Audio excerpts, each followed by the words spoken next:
Bismillahirrahmanirrahim. Assalamualaikum warahmatullahi wabarakatuh.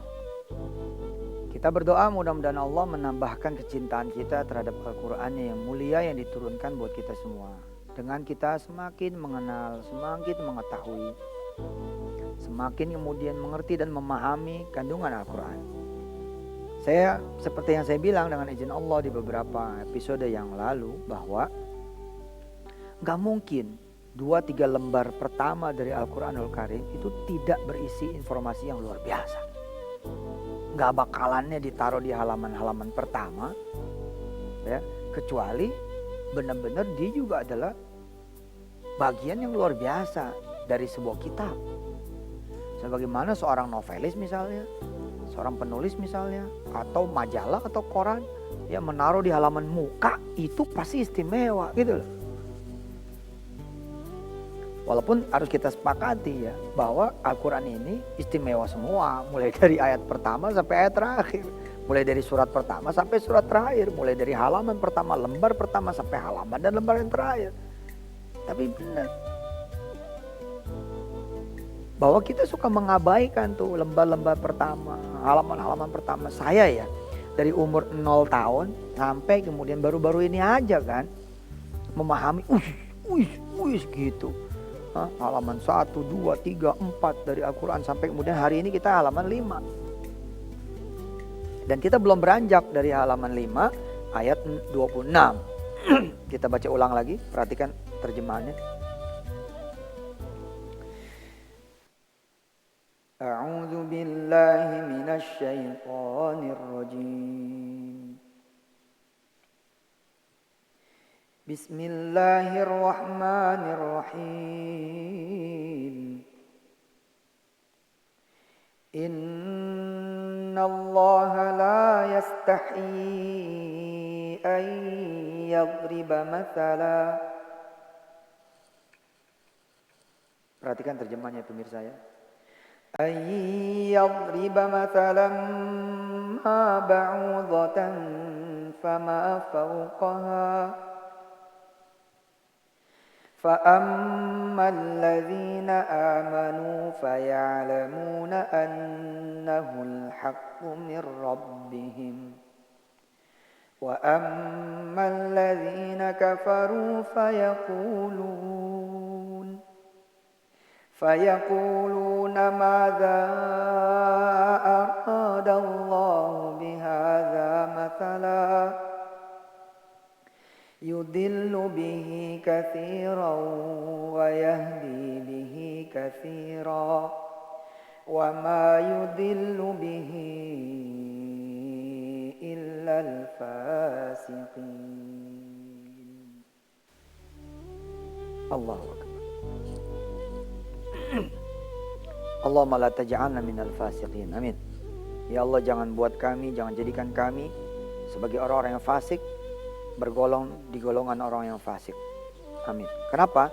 Supaya kemudian kita tidak ditutup dari kebenaran, tidak ditutup dari yang hak, tidak ditutup dari mukjizat Quran, tidak ditutup dari kebenaran Quran, tidak ditutup dari segala kebaikan, manfaat dan keberkahan Quran. Amin. Oke, sesuai dengan janji saya, bismillah kita akan coba lihat kenapa kemudian Al-Quranul Karim dengan izin Allah Subhanahu wa taala menampilkan nyamuk gitu ya sebagai satu portofolio ya yang disodorkan oleh Allah Subhanahu wa taala sebagai tanda-tanda keberadaan Allah, sebagai tanda-tanda kekuasaan Allah, sebagai tanda-tanda Dialah yang maha agung, maha kuasa, maha pencipta. Jadi kalau dipanggil sama Allah, jangan sampai gak datang. Kalau disuruh sama Allah, jangan sampai gak nurut. Kalau dilarang sama Allah, jangan sampai kemudian ya, tidak takut. Misal, ketika satu orang di satu lembaga begitu powerful, orang takut. Baru dengar namanya aja gitu. Takut. Gak mau dia konfrontasi sama orang itu. Kalau konfrontasi sama orang itu bisa hilang jabatan, hilang karir, hilang pekerjaan, gak mau bercanda.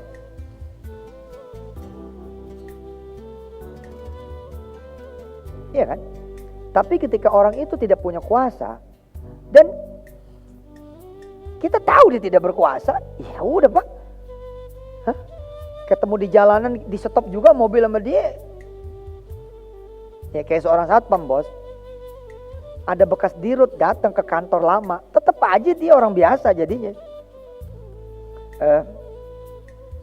Saya mau masuk, maaf Pak, mau ketemu siapa? Loh, saya kan dulu dirut di sini, ya kan dulu Pak. Oh pokoknya saya mau masuk ke ruangan saya, maaf Pak, Bapak bukan lagi dirut, Bapak tidak ada ruangan di sini, ya kan gak ada takutnya satpam itu.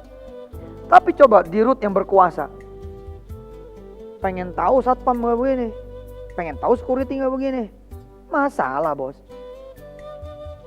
Hah? Mobil dengan plat bintang lewat, langsung polisi, langsung tentara. Padahal mungkin di dalamnya anak TK, anaknya sang jenderal gitu loh. Hah? Ya kan kacanya gelap gak kelihatan. Kenapa? Karena sang polisi, sang tentara menghormati betul gitu kan. Nah kita gak ada hormatnya karena kita gak kenal. Karena itu kan azan nih berkumandang, Allahu Akbar, Allahu Akbar. Ya karena itu bukan panggilan dari yang berkuasa. Buat kita tidak ada urusannya dengan hidup dan mati, tidak ada urusannya dengan rezeki, tidak ada urusannya dengan keselamatan. Terus aja kita kerja, terus aja kita nggak mau datang kepada Allah. Ayo aja asik dengan dunia kita. Tapi karena kita tahu, kita belajar ini kaitannya dengan hidup matinya kita, senang bahagianya kita, sedih gembiranya kita. Sami'na wa ata'na ya Allah, kami datang. Kami beriman, kami datang. Kami beriman, kami nurut. Kami beriman, kami laksanakan. Sama'an wa ta'atan. Bersyukurlah kita semua. Allah izinkan kita belajar tentang Al-Qur'annya. Baik. Kita sekarang bicara tentang nyamuk. Ya. Saya udah nulis ini. Diambil dari salah satu kitab. Ya. Kitab kontemporer. Dari salah satu ceramahnya guru saya ngaji sama beliau, Syekh Ratib An-Nabulsi, seorang ulama berkebangsaan Syria dari negeri Syam. Ketika beliau menafsirkan atau memberi pelajaran tentang Al-Ba'udah. Kenapa sih Al-Ba'udah? Ya.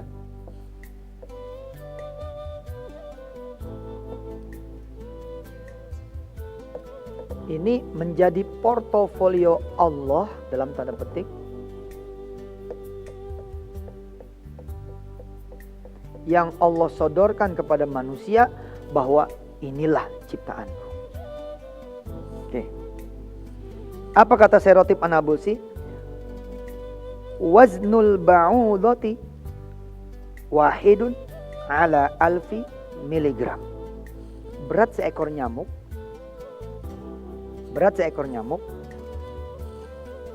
seper 1000 miligram.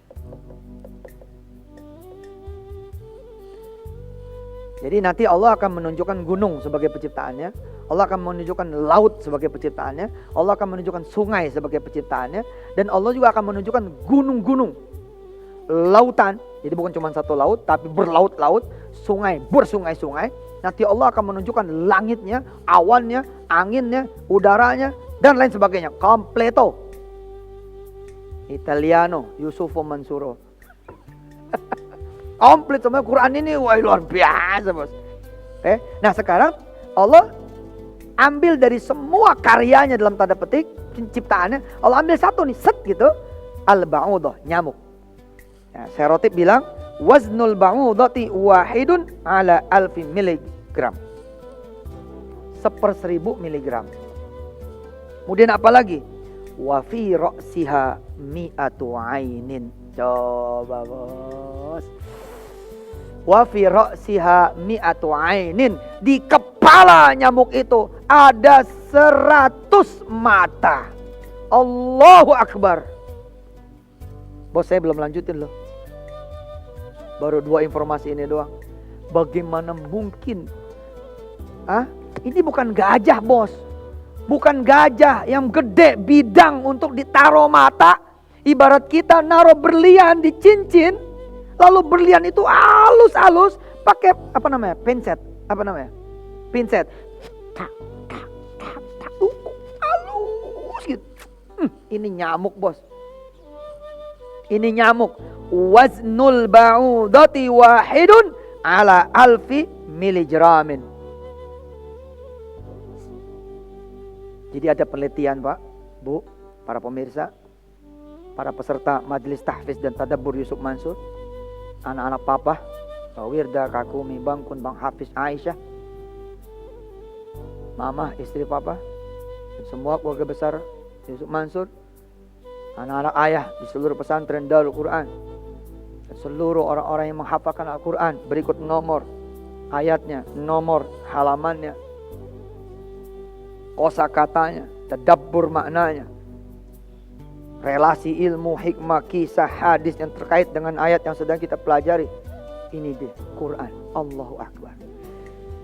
Allah.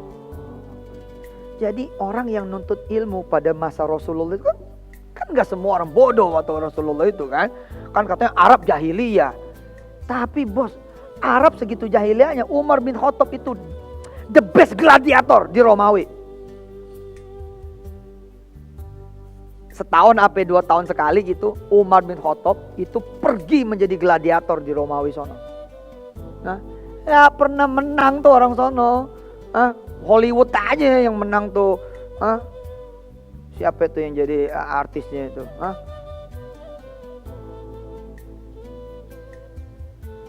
Iya, film-film gladiator itu loh yang menang nggak pernah orang Arab. Bukan, menang tuh Umar. Umar tuh nggak pernah kalah. Makanya besok-besok ketika Umar menjadi pemimpin perangnya umat Islam, langsung jiper orang sono.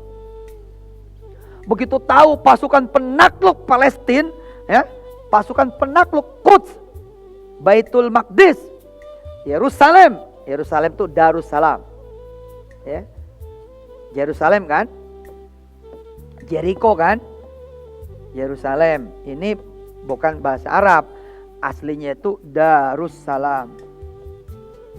Nah, spellingnya menjadi Yerusalem. Kayak salam, bahasa asli sononya salom. Salam, salom. Darussalam. Nah, Umar ketika berangkat memimpin pasukan, naklukin, ya, bukan naklukin, sebenarnya saya nggak setuju kalimatnya penaklukan. Kalimatnya itu adalah pembebasan. Bukan conquest, Pak. Bukan. Tapi freedomize. Jadi membebaskan. Orang sono udah langsung jiper. Itu Umar yang selalu menang lawan kami-kami. Malah minta tanda tangan sama selfie kalau sekarang tuh. Nah, orang-orang pintar pada masa Nabi ngedengar kata-kata nyamuk langsung bilang ini cerdas. Ini yang memberikan wahyu, sangat cerdas. Istilahnya gini loh, bos, nggak usah lihat gedung yang saya bangun deh, lihat rumah saya aja yuk, gitu.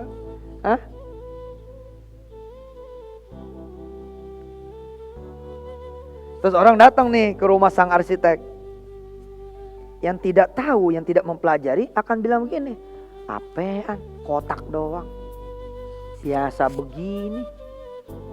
Pak, kalau bapak cuman ngasih tahu karya bapak yang kotak ini, kubus banget ini, bapak nggak bakal dapat tender, Pak. Oh sebentar, Pak. Terus dia ngeluarin tabnya, silakan bapak pencet beach. Wah gitu. Jadi kotak nih, pintu, terus orang ini masuk. Ini nggak ada apa-apa, bos. Bener-bener nggak ada apa-apa, kotak doang. Kagak ada apa-apa. Tapi dengan bermodalkan tab, ternyata ini jadi smart building. Jadi ada choice tuh di tabnya. Bentuk choice-nya itu tombol-tombol, terus ada tulisan beach. Begitu dipencet beach, pak, ini berubah. Jadi pantai.